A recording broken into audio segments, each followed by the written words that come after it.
Before October 2023, being a Palestinian in the diaspora meant living in silence, watching from the sidelines as every day brought fresh atrocities of occupation. It meant carrying the unbearable weight of knowing that the Nakba never ended, dreading the day that the violence would escalate beyond our worst fears. It meant classmates knowing what Israel was, but not Palestine.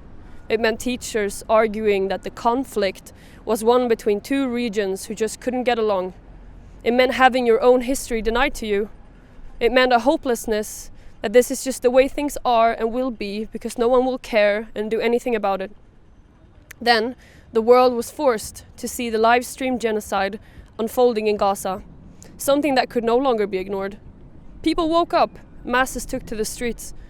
The truth of the Palestinian history was no longer confined to their community.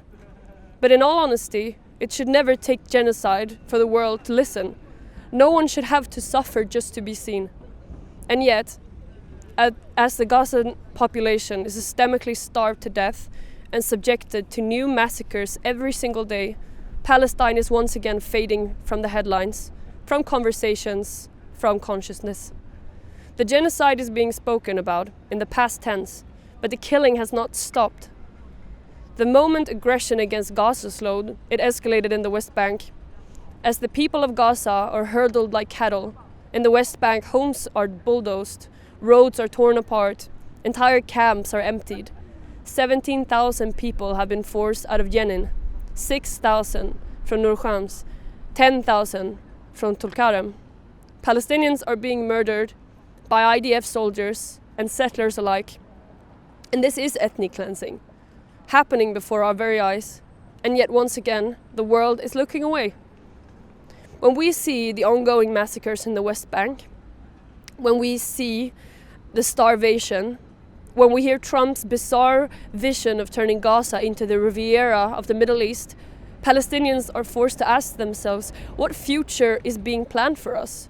Will we ever have the right to return? Will the world allow us to exist?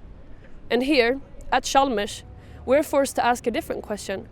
Why does our institution refuse to acknowledge what is happening? When the first day of our protests, we have been treated as a threat for no other reason than who we are and what we support.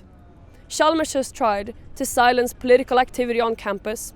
They have refused to engage with us and turned their back on Palestinian students who are grieving family members while enduring a rise in xenophobic hate crime. In response to our calls for dialogue, Chalmers has turned to empty statements about valuing academic freedom and not engaging in international politics. A position echoed across Swedish universities, most likely dictated by the Ministry of Education. But what does academic freedom mean when there are no universities left in Gaza? What does neutrality mean when the state dictates who can and who cannot collaborate? This is not neutrality, this is complicity. So today, we issue a challenge to Chalmers, as we have many days before.